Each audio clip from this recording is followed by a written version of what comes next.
One thing you'll never hear out of this morning's guest is 3 strikes, you're out. Who is she? You'll meet her coming up next on Carolina People.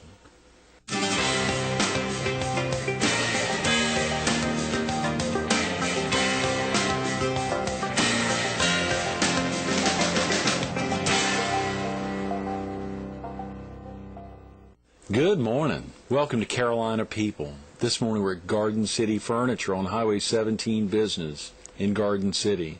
We're focused on the Grand Strand Miricle League, and we're visiting with its executive director, Tory Mackey. Good morning, Tory. Good morning, Greg. Thank you How are so you? much for coming in early on Wednesday morning. I love that. Problem. The chartreuse green jacket. Very handsome. Matches Garden City Furniture. Oh, yeah, it does. Yes, That's right. Who picked that out? Well, you know, I've been here a few times. So I thought it might just go with it. I know, it's beautiful. It goes on and on and on. It does. I can't even see the end of the store back there. Yes, it's quite an amazing place. You have been in here before. Oh, yes, I have. Yeah. I have. Now, you've been down here at the beach or in the area about how long now? Well, March 1st was actually the 3rd year anniversary of my family and I moving to Pawleys Island, South Carolina. Right. We came down here for a job opportunity for my husband. I never thought it would lead me to what has turned out to be a wonderful job opportunity for me with the Miricle League. Yeah. But we have absolutely loved our life at the beach. It's been everything that we all talk about, wonderful lifestyle, great weather, and also great opportunities for my children. It's a wonderful place to raise a family. Good. I think. You've seen that, yes. I have. And now that's not just Pawleys Island, you mean the entire Grand Strand. No.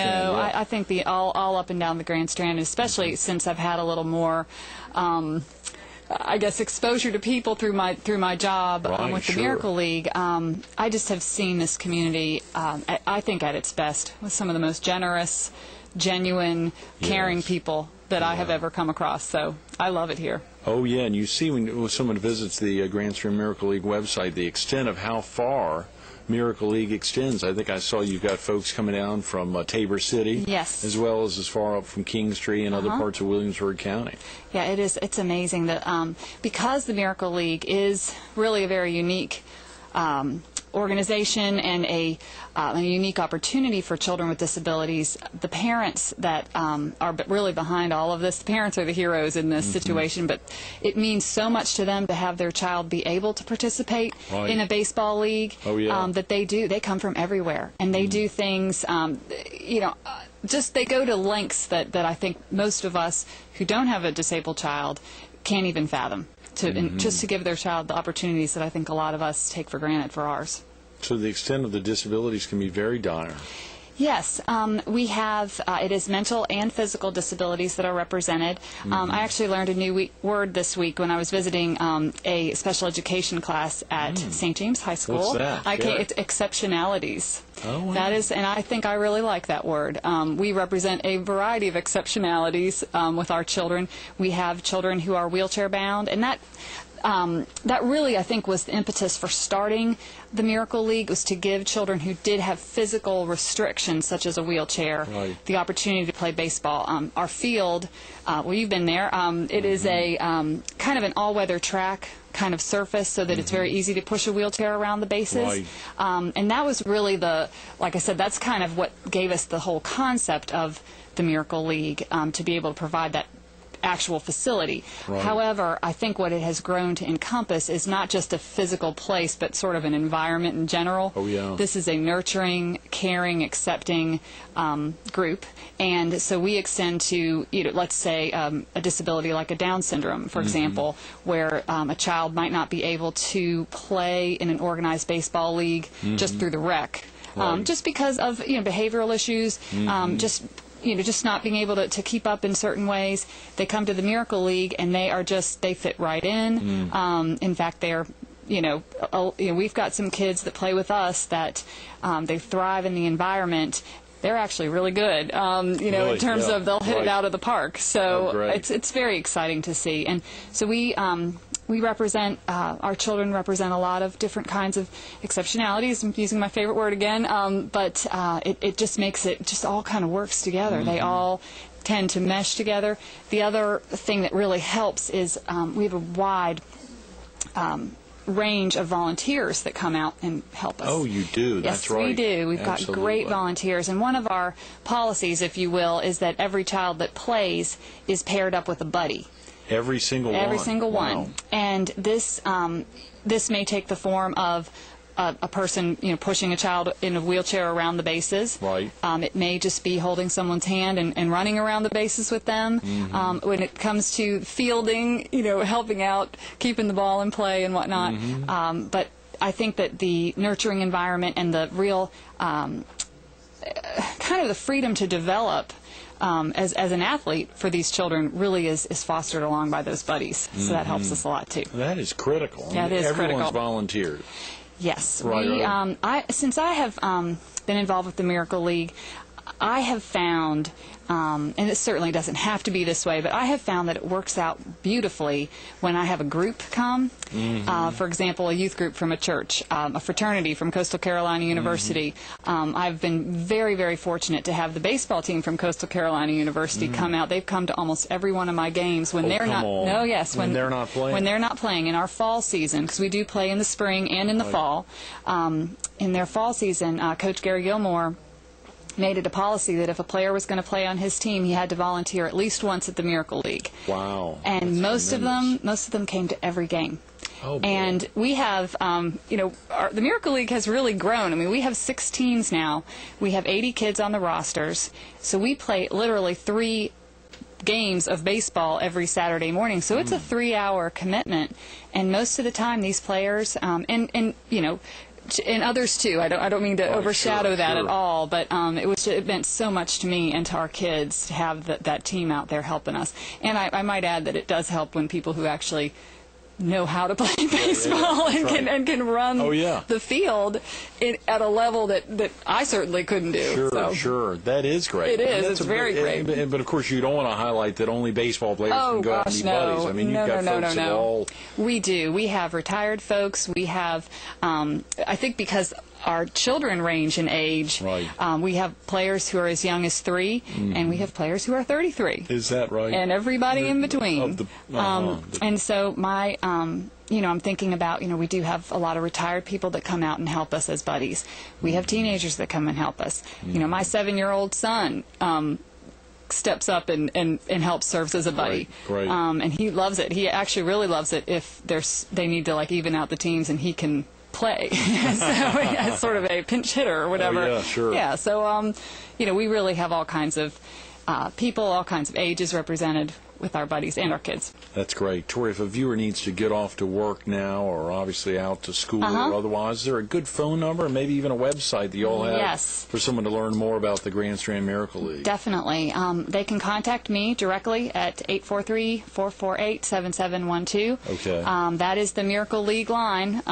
Call me and let me know if you're interested in volunteering. Right. Anyone they could just show up on a Saturday if they wanted to. Great. But I like to know a little ahead of time just so that it's a better experience for the volunteer. Sure. I can be thinking ahead of somebody that I might like to pair them up with. And like I said, we do have 3 separate games every Saturday, so maybe somebody can only stay for an hour. Right, and if both in the fall and the spring. Both in the fall and in the games spring. Normally fall an hour. They do. That kind of leads me to sort of the format of our games. The reason they do last an hour is we have our rules are that everybody gets up to bat, everybody gets on base, everybody crosses home plate. Wow. And so with our teams averaging about 12 kids a team, and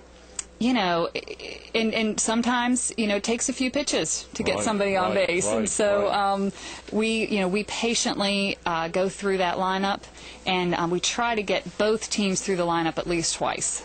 Great. So that takes just about an hour, and it's and that's also really it's a lot are activity, and that's about as much as all the buddies and the players can handle. Oh, I'm sure. Yep. I'm sure. That's a long day, and of course, so y'all are playing. Is this a rain or shine opportunity? Is it?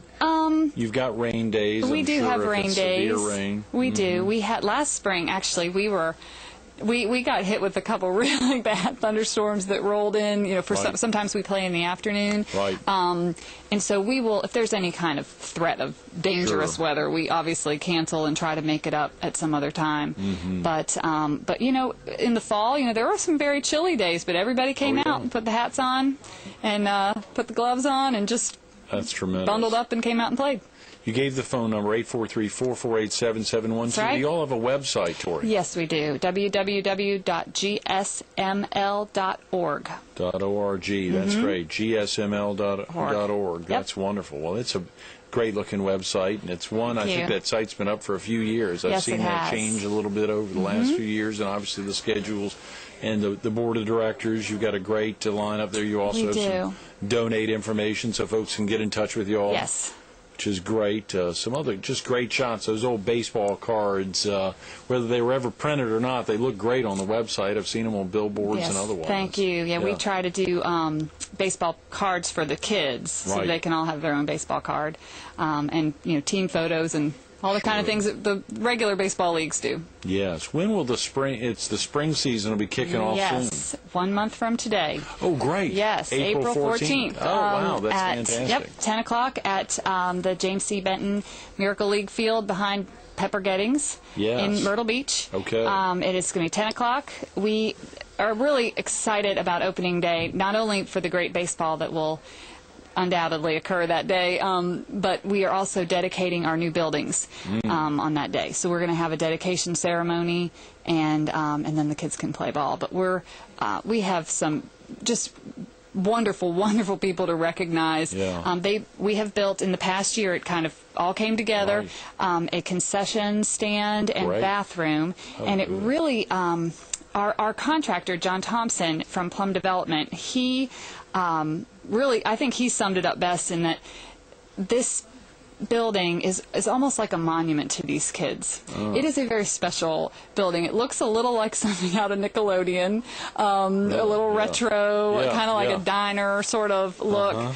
And it's very special. I mean, it was Derek Mazingo, is a wonderful architect who designed this for Right. us, and it's special. I mean, it's really nice. And Wow. so it's done and it now. has both the concessions and the Yes, and bathrooms. We, which is in handicapped accessible bathrooms Right, as sure. well, which has been really. I think that's going to add more value than anything else. Honestly, I mean, it's a long day for these parents, and there really weren't any other facilities close by, so it could be that was kind of inconvenient. But now we're all set. That is gonna be tremendous. great, For, yep. for our viewers in the PD or southeastern North Carolina who may be coming in for the first time, or even locals, folks Yep. coming in from Tabor City or up from Kingstree, how would they find that your location for Okay. Saturday a month from now? It's very easy to find. It is, if you take the bypass to 38th Avenue, take a right down to Oak Street, and then shortly thereafter, about 33rd Avenue, you'll see Right. the entrance to Pepper Gettings. Okay. And then you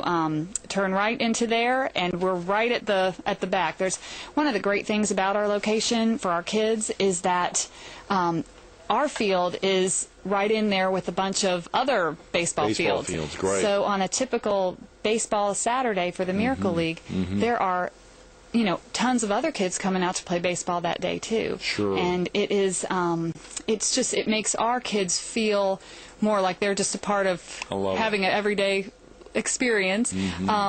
But the other thing that is really great to see, and I can't tell you how many times this has happened, and it just every time it just gets me. We'll be in the middle of our game, and I'll notice like one by one, all around the perimeter of our fencing, the other teams will start Right, lining up and cheering right. for our kids. That's great. Especially when we have a girls softball tournament out there. One of the weekends, those girls will come out and just scream and hoot and holler for our kids, and yeah. and they really love it. And so many people that come in, to play a baseball tournament there Right. from other cities, they'll Sure. approach me, afterward and just, with tears in their eyes, and just say, how could we do this in our city? And that's another thing I just have to plug for Myrtle Beach. I mean, we are really the first Miracle League that formed. There was a Miracle League in Conyers, Georgia, right outside of Atlanta. Right. And that Miracle League was featured in an HBO special hosted by Bryant Gumbel. Right. And that is kind of what started the whole Miracle League here. A local businessman, Paul Booth, saw the special, said we have to have this in Myrtle Beach, and 5 years later, here we are.